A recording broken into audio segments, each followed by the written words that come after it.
Hey, what's up guys? So let's take a look at some sample footage from the new Thinkware U1000 Plus dashcam.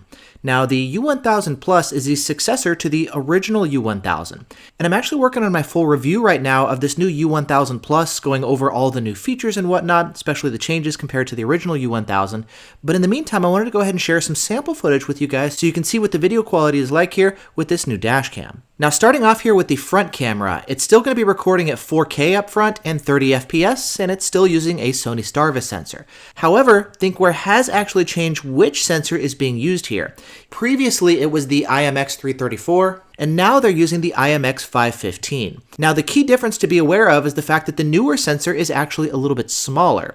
The old sensor was a 1/1.8 inch type sensor, while the new one is a smaller 1/2.8 inch type sensor.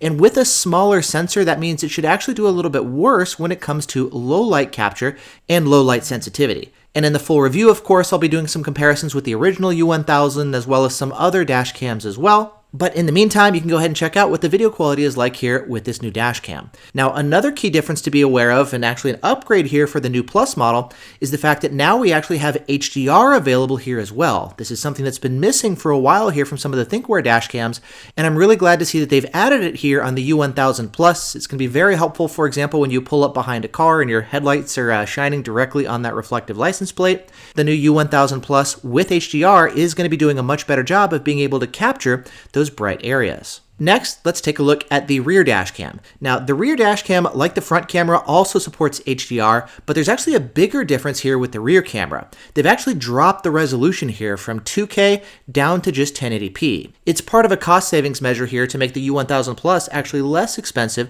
than the original U1000.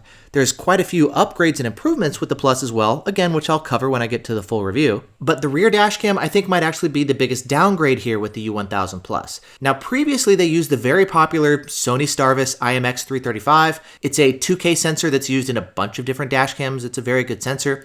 However, here in this new U1000 Plus, they've actually switched to a Silicon Optronics F352 sensor. It's the same size as before at 1/2.8 inches. However, it's dropping from 5 megapixels down to 2 megapixels, which is why the resolution of this rear camera is going to be dropping from 2K down to just 1080p.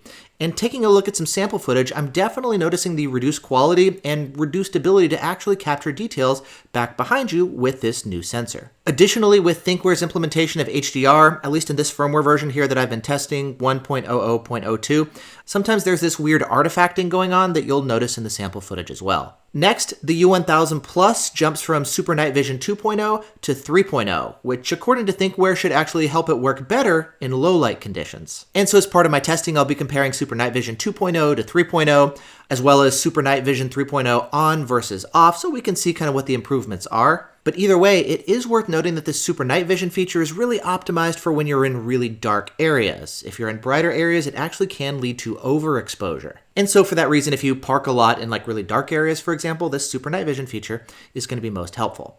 Now, there's a lot of other stuff that we can talk about as well. For example, the new U1000 Plus adds de-warping capabilities as well, so if you're driving around with a bunch of tall buildings around, the line should actually look straighter. There's HEVC that's been added, basically a newer codec that's going to allow us to get smaller file sizes while still maintaining good video quality. And there's many other new features that have been added as well, such as support for the Thinkware multiplexer box to support up to 5 cameras connected at a time.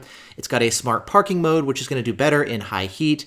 There's Bluetooth available to make it easier to get your dashcam connected to your phone. There's Thinkware Connected support instead of just Thinkware Cloud, which is essentially an improved version of Thinkware's cloud capabilities. It supports larger 512 gig cards and not just 256 gig cards, etc. And so again, in the full review, I'm going to be going over all the improvements and changes here. But in the meantime, I just wanted to show you guys some sample footage here from this new dashcam. If you'd like to order a U1000 Plus, I'll put some links down in the video description for you, including both the single channel front only version, as well as the dual channel front and rear versions. And then finally, it is worth noting that if Thinkware updates the firmware to change some of the image processing, then the video quality may actually change compared to what we're seeing here with the dashcam at launch. But either way, here's a look at the video quality that we're seeing with this new Thinkware U1000 Plus. Thanks so much for watching. Hope you guys are doing well, and I'll see you in the next video.